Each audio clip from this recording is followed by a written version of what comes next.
कहीं आप ड्रग्स की सच्चाई दिखाते दिखाते सुशांत को तो भूल तो नहीं जाएंगे। ये सारे मामले सुशांत से ही तो जुड़े हुए हैं।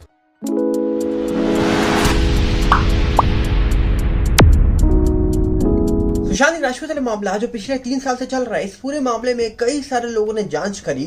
उसके बावजूद आज इस पूरे मामले का सच कहां पर है ये कोई नहीं जानता। पर दूसरी तरफ अगर हम बात करें तो समीर वानखेड़े जी जो इस पूरे मामले में एनसीबी के ऑफिसर बन के आए थे और जब उन्होंने इस पूरे मामले में जांच शुरू करी थी तब लग रहा था कि बहुत जल्दी बहुत सारी चीजें निकल के आने वाली हैं। और जिसके बाद कहा जाता है कि धीरे धीरे ये मामला आगे बढ़ा, जिसके बाद समीर वानखेड़े जी ने जांच करी और कई लोगों को पूछताछ के लिए बुलाया। फिर आता है आर्यन खान वाला मामला और उस मामले के आते ही कई सारी बड़ी खबरें निकल के आती हैं, जिसके बाद आज समीर वानखेड़े जी पे जो सवाल उठ रहे हैं उन सवालों पे कितनी सच्चाई है आज आपको हम कुछ दिखाते हैं। और आगे बढ़ने से पहले हम आपको बता दें कि इस वीडियो में जो कुछ आप देखने वाले हैं वो बहुत ही ज्यादा शॉकिंग होगा, क्योंकि समीर वानखेड़े जी पर जिन लोगों ने आरोप लगाए हैं आज उन्हीं लोगों को लेकर कुछ खबर निकल के आ रही है और कुछ चैट्स निकल के आ रही हैं जो बहुत चौंकाने वाली हैं। आपको सबसे पहले हम बता दें कि इस पूरे मामले में समीर वानखेड़े जी की एंट्री होती है जब वो एनसीबी के जोनल डायरेक्टर बन के आते हैं और सुशांत केस की जांच करते हैं, जहां पर उन्होंने बड़े बड़े लोगों को पूछताछ के लिए बुलाया। रिया चक्रवर्ती को भी 1 महीने के लिए जेल के अंदर रखा और जिसके बाद कहा जाता है कि भारती सिंह हो या फिर दीपिका, श्रद्धा, सारा और भी कई एक्ट्रेस हो जिनको पूछताछ के लिए उन्होंने बुलाया था।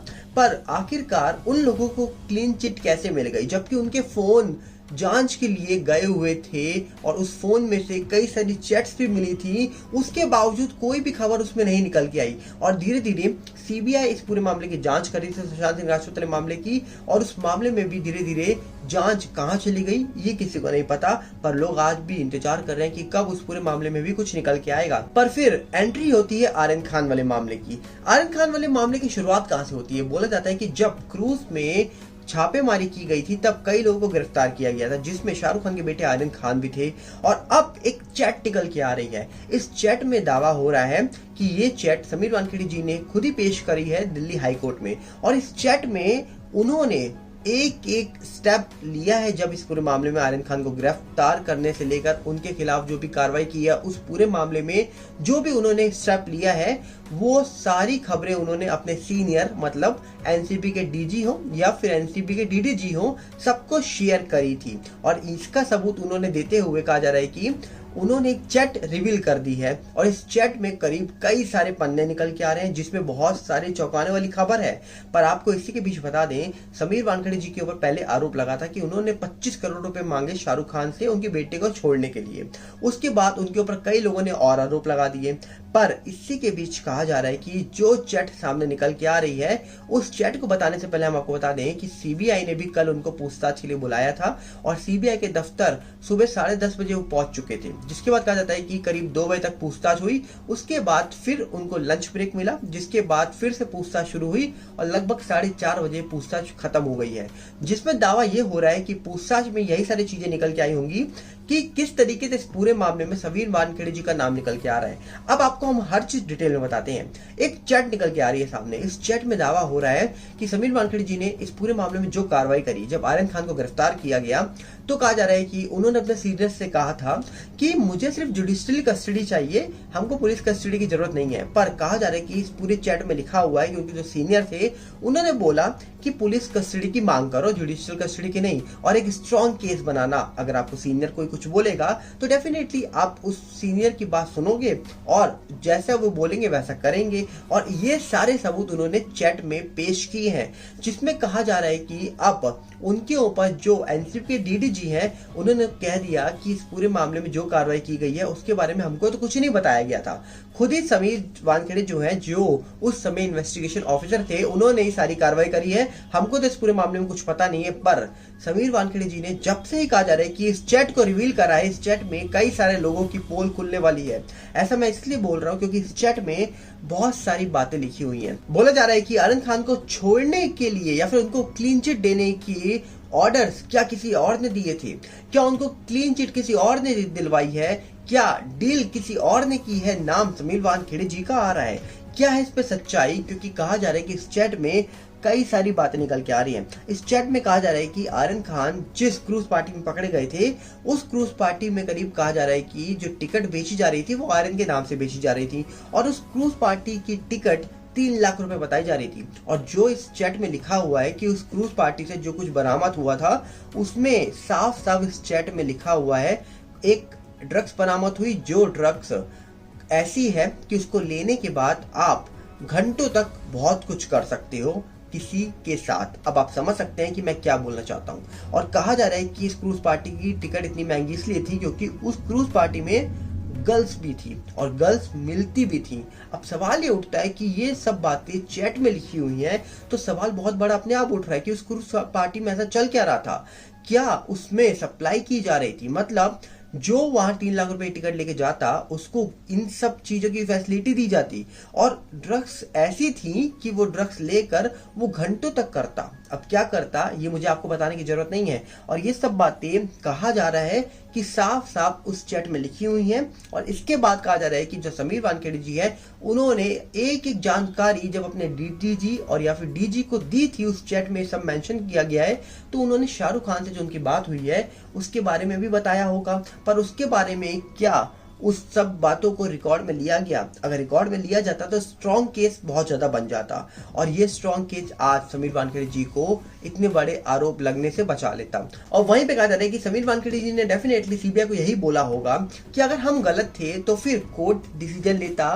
पर उन्होंने साफ साफ ये भी बताया होगा कि कुछ बड़े लोगों के दबाव में इस पूरे मामले को अलग ही तरीके से ये इन्वेस्टिगेट किया गया और कुछ एनसीबी के ऑफिसर्स ही कोर्ट बन गए थे उस समय। जिसके बाद कहा जाता है कि अब समीर वानखेड़े जी कुछ और एविडेंस रखने वाले हैं और उन एविडेंस को रखेंगे जब वो कोर्ट में, तो क्या उसमें बड़ी खबर निकल के आएगी।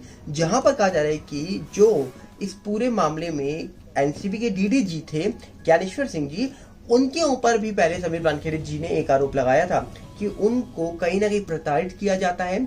और जिसके बाद समीर वानखेड़े जी ने SC/ST पैनल को कंप्लेन करी थी और वहां पर कहा जा रहा है कि SC/ST पैनल ने उस कंप्लेन को सही मानकर कार्रवाई की मांग करी थी एनसीबी के डीडीजी के खिलाफ। जिसके बाद कहा जा रहा है कि जो एनसीबी के डीडीजी हैं उन्होंने समीर वानखेड़े के साथ में ना आकर अब बोल दिया है सीबीआई को कि हमको नहीं पता, ये कार्रवाई तो खुद समीर वानखेड़े कर रहे थे, हमको इसके बारे में कुछ नहीं पता है। और इसी के चलते कहा जा रहा है कि समीर वानखेड़े जी ने एक पूरी चैट जहां पर वो सीनियर से सारी बात कर रहे थे, सीनियर को हर एक चीज बता के अगला कदम ले रहे थे, उन सारी चैट्स को उन्होंने पब्लिश कर दिया। अब ये पब्लिश इसलिए हुई है क्योंकि पहले तो कहा जा रहा है कि ये चैट सारी दिल्ली हाईकोर्ट गई और उसके बाद जब ये पब्लिश हुई है तो इसमें एक बात लिखी हुई है।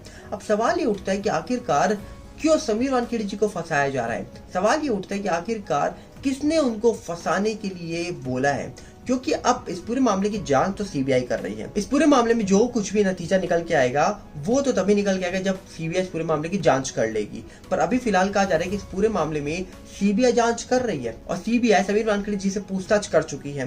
पर जिस तरीके से ये चैट निकल के आई है, इस चैट में साफ साफ दर्शा रही है बातें कि क्रूज पार्टी में कौन सी ड्रग्स मिली और क्या क्या सप्लाई हो रहा था, क्या क्या फैसिलिटी मिल रही थी लोगों को। और ये बातें उन्होंने अपने सीनियर से शेयर करी थी। पहले तो सीनियर्स ने समीर वानखेड़े जी को ये बोला कि स्ट्रॉन्ग केस बनाओ, पुलिस कस्टडी लो, और उसके बाद कहा जाता है कि अचानक से सब कुछ बदल कैसे गया। अचानक से आपको याद है जब ये मामला हुआ था तब आर्यन खान के जो पिता हैं वो दिल्ली पहुंचे थे, अचानक से खबर निकल के आई थी और वो किससे जाके मिले थे ये कोई नहीं जानता। इस पे भी बड़े सवाल उठे थे। और उसके बाद से ये मामले में आर्यन खान को पहले 2 बार बेल उनकी रिजेक्ट हुई थी, जिसके बाद में उनको जो बेल थी वो दे दी गई थी और जिसके बाद अभी तक वो बेल में ही बाहर है। तो इसका मतलब साफ है कि इस पूरे मामले में फिर से कुछ बड़े खुलासे निकल के आने वाले हैं। और समीर वानखेड़े जी ने जिस तरीके से यहाँ पर कुछ बातें अब बताई हैं और उन्होंने साफ बोला है मीडिया के सामने आके सत्यमेव जयते, मतलब जो भी सच है वो देश के सामने आ जाएगा और डेफिनेटली गलत नहीं करने वाला इंसान कभी नहीं डरता है। और इसका मतलब साफ है कि समीर वानखेड़े जी के ऊपर आज भी देश की जनता को भरोसा है, क्योंकि आज भी देखना चाहे तो इस पूरे मामले की जांच सीबीआई कर रही है और हम इंतजार करेंगे कि इस पूरे मामले में इन्वेस्टिगेशन पूरी होने के बाद क्या डिसीजन निकलता है सीबीआई का। हम उस पल का इंतजार जरूर करेंगे। पर देखा जाए तो समीर वानखेड़े जी और शाहरुख खान की जो बातें निकल के आ रही है, जो चैट्स निकल के आ रही है, उस चैट को देखने के बाद भी कहीं ये नहीं लगता कि कोई भी डीलिंग की बात हुई है। तो इसका मतलब क्या है कि डील किसी और के साथ हुई है? क्या डील किसी बड़े इंसान ने ली है? क्या डीलिंग किसी बड़े शख्स ने कर ली है और नाम समीर वानखेड़े जी का लिया जा रहा है। एक बहुत बड़ा सवाल ये उठ रहा है आज, जो देश की जनता पूछ रही है। अब देखने वाला विषय है कि इन मामलों में निकल के क्या आएगा, क्योंकि ये मामले अभी चल रहे हैं और इस मामलों में कई सवाल उठ रहे हैं अपने आप। तो सोचिए, सुशांत मामला तो बहुत बड़ा मामला है। उस मामले में तो कई बड़े लोगों के नाम लिए जा रहे थे, जहां पर पॉलिटिशियन तक बात पहुंच रही थी। अब सोचिए वो मामला कितना बड़ा होगा। इसीलिए इस पूरे मामले में भी अभी वक्त लग रहा है। तो देखने वाला विषय है कि सुशांत मामले का भी सच कब तक बाहर निकल के आएगा, क्योंकि लोग इंतजार कर रहे हैं और कब तक ये इंतजार करेंगे ये कोई नहीं जानता। पर अब देखने वाला विषय है कि कब इस पूरे मामले का सच निकल के आएगा, चाहे फिर वो मामला समीर वानखेड़े जी के ऊपर जो आरोप लगे हैं वो मामला हो, या फिर जिस तरीके से सुशांत मामले में डिले हो रहा है वो मामला हो। समीर वानखेड़े जी वाले मामले में कहा जा रहा है कि जब एनसीबी की विजिलेंस टीम ने जांच करी है तो उन्होंने जो फ्लैट्स की बात करी है, उन्होंने जो ट्रिप की बात करी है, समीर वानखेड़े जी ने साफ बोला है कि जो मेरे कहा जा रहा है कि प्रॉपर्टी है वो सारी मुझे विरासत में मिली है और मैंने कभी भी नौकरी पैसों के लिए नहीं करी है। मैंने अपने पैशन को फॉलो करा है और हमेशा अपने पैशन के लिए काम किया है, ना कि पैसों के लिए। तो जब कोई इंसान इतनी बड़ी बात बोलता है तो डेफिनेटली ये लगता है कि वो इंसान सच्चा है। अब वक्त बताएगा, पर जिस तरीके से यहाँ पर चीजें निकल के आ रही हैं, ये साफ दर्शा रही है बातें कि इस पूरे मामले में बहुत बड़ी गड़बड़ है और कोई ऐसा शख्स है। कौन है वो शख्स जिसके बारे में वक्त आने पे बड़ा खुलासा होने वाला है? क्या वो एक बड़े ऑफिसर निकलेंगे या फिर कोई ऐसा सीनियर जो समीर वानखेड़े जी को फंसाना चाहता था? सवाल बहुत बड़े हैं, पर वक्त आने पर इनके आंसर जरूर मिलेंगे। हम मिलेंगे बहुत जल्दी। नमस्कार, जय हिंद। साथ में आपसे अपील करेंगे कि आप हमारे फेसबुक और टेलीग्राम चैनल से जुड़ जाइए, जिसका लिंक डिस्क्रिप्शन में मिलता है। बहुत जल्दी।